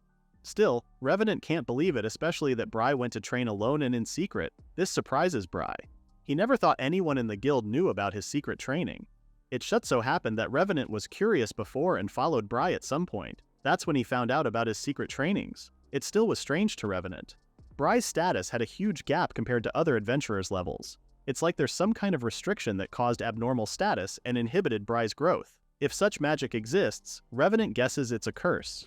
In thinking mode, Revenant is also confused with his own theory, which may be impossible considering Bry's status now. This is when it all clicks in Bry's head.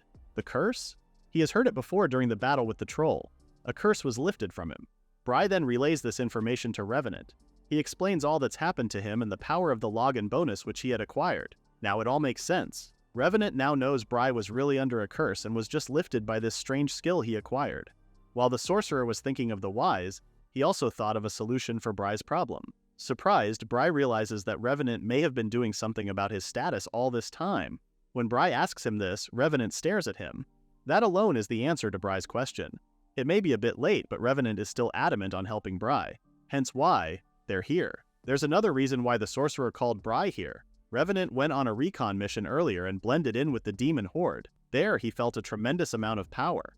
Having a bad feeling about it, Revenant wants to prepare for that power. Finding this ruin, Revenant had discovered that the elements here has the perfect properties to create a curse. If Revenant were to use this in reverse, he can try and break the curse placed on Bry.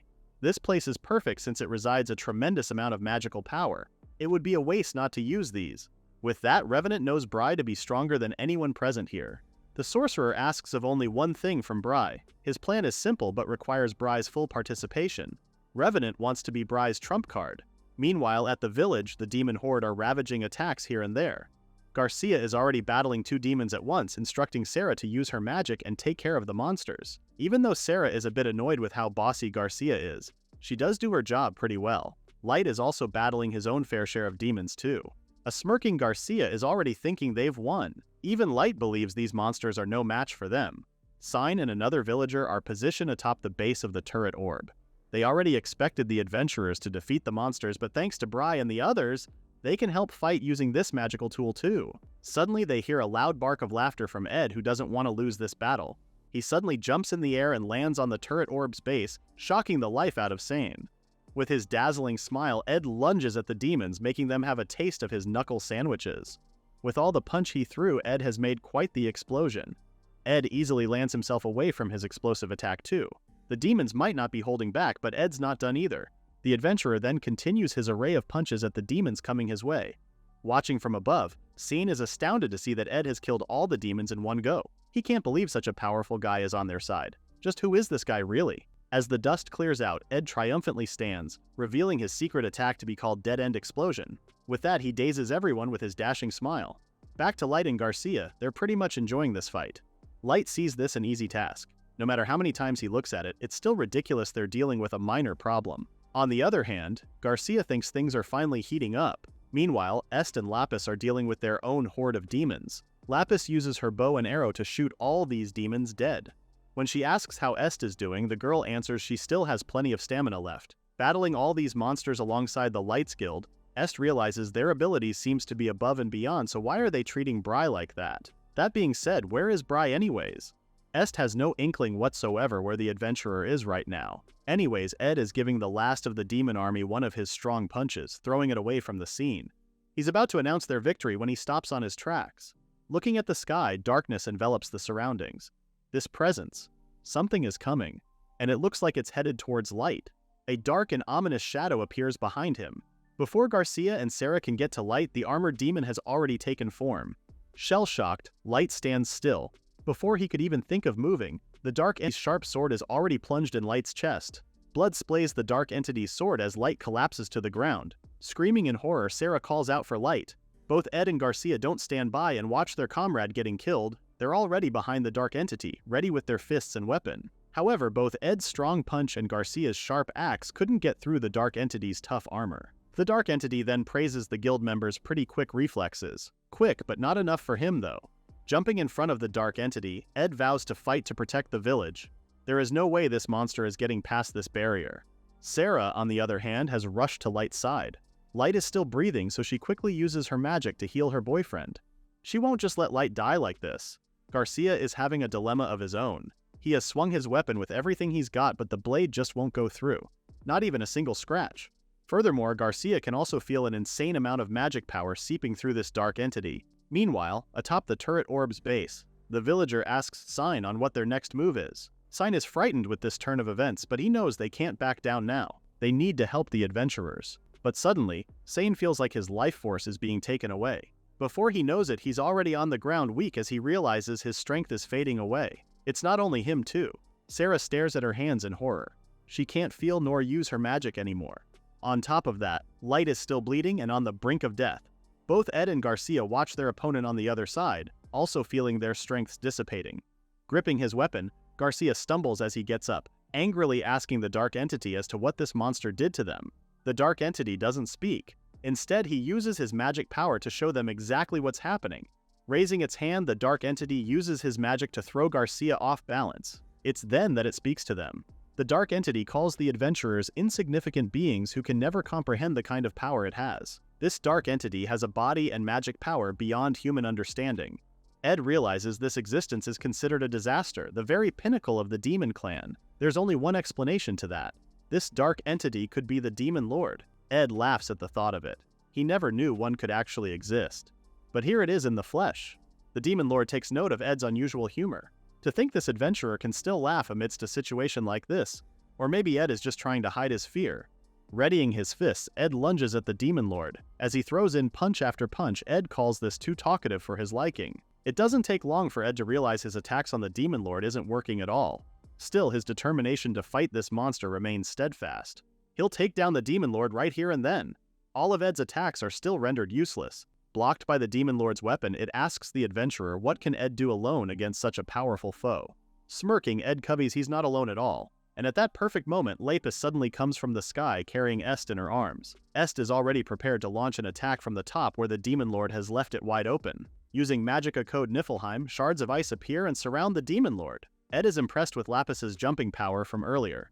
Trust Ed to make unusual comments at times like these. Now on the ground, Est prepares to throw in the finishing blow. But before she could do so, the Demon Lord has already destroyed the ice prison Est had created. Est stares at the scene in surprise. It should have been impossible to escape that trap. The Demon Lord mocks Est for thinking she could really stop it with such weak magic. It also never thought to stumble upon Est, whom it calls a comrade. However, the Demon Lord has no plans on making friends with her, calling Est a demon favored by the evil god. Confused, Est's eyes glaze over as she asks what the Demon Lord's on about. Est's knees grow weak as she just crouches there, dazed and confused. Luckily, Lapis is around to defend her friend, telling the Demon Lord to stop confusing Est's thoughts.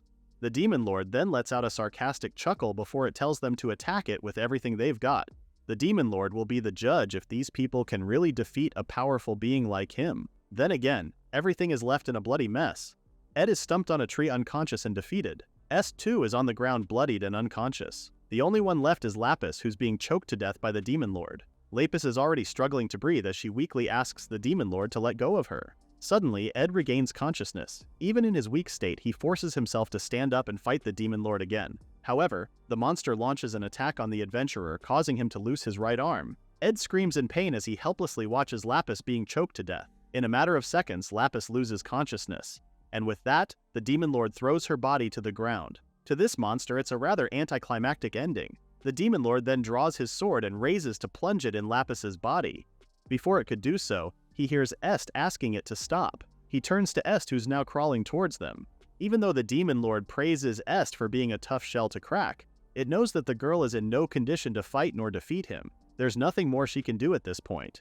So, the Demon Lord instructs Est to be a good little girl and watch as he kills her friend. A helpless Est frantically screams for Bri to come and save them, just like he did before. Suddenly, the Demon Lord's sword is thrown out of its hand. A teary-eyed Est looks at the scene unfolding. Her prayers have been answered. There he is, Bri in front of her, ready to fight this Demon Lord, with Bri as Revenant, who now has Lapis in his arms, promising to take care of healing those injured. Bri then reassures Est they'll be fine now and tells her he'll take it from here. All of Est's worries begin to ease up when she sees Bri in front of her. With his sword, Bri asks his comrade to stay back. He also thanks Est for doing her best. Because of their efforts, none of the demons have invaded the village thus far. Staring at Bri's back, Est feels a shift within him. There's a power radiating from him, a different kind from the one Bri possesses before.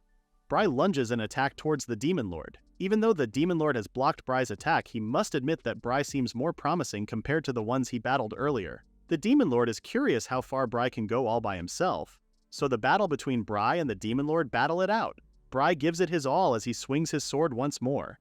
This is his promise to his irreplaceable and precious comrades. He will annihilate the being that tried to raise its hand against them. Gripping his sword, Bri tells the monster to prepare itself as he's going to defeat the Demon Lord right here and now, no matter what. Hearing this, the Demon Lord asks Bri not to get his ego get to him. After all, they're just getting started. Meanwhile, somewhere a bit far from the ongoing battle, Lapis has regained consciousness thanks to the efforts of Revenant. Est is happy to see her friend okay. Although Revenant has done a great job healing Lapis, the sorcerer expresses his magic power is at a limit right now, so Lapis isn't fully healed yet. The ruins did hold an enormous amount of magic power. Revenant has successfully placed that power within Bri, who now possesses greatly enhanced abilities, albeit temporary. So far, Revenant's plan is going exactly as planned. Back to Bri, he's still engaged in an epic sword fight with the Demon Lord. With this power, Bri's speed is above and beyond. He can quickly lunge for an attack whenever he sees an opening. Although the Demon Lord is full of openings, the monster is very quick to block all of Bri's attacks. Bri isn't phased though, he is not backing down from this fight. His determination allows him to continuously attack the enemy, no matter what. After seeing yet another window of opportunity, Bri jumps right at it with his sword. He swings his sword straight towards the Demon Lord's face. Despite Bri's swift attack, the Demon Lord still managed to block it. But this monster is now aware of Bri's capabilities even though he's just a mere human. Bry, on the other hand, is also struggling against the demon. He already knows this won't be an easy feat, but he knows his attacks aren't for nothing. He's definitely giving this demon lord a run for his money. Seeing this as another chance to press another attack, Bry powers his sword with electric current before jumping out at the demon lord again. With his vow to put an end on the demon lord's whole existence, Bry unleashes his sword's power on the monster. The surrounding area is now filled with dust. That power attack also depletes Bry's strength. Seeing Bry catching his breath, Est is worried that the adventurer is overdoing it, but Bry reassures her that it's okay because he has an auto-heal skill. Besides, Bry thinks this is nothing compared to everyone's efforts earlier. The dust hasn't cleared up yet. Everyone is waiting anxiously as they sense no movement coming from the demon lord. Revenant doesn't want their hopes up unless they confirm the monster's body for sure. Once the dust clears up, Bry is stunned to see the demon lord already in close proximity. Without much time to retreat, the demon lord successfully gets a hold of Bry's head. Even in this moment, Bry's courage is unwavering.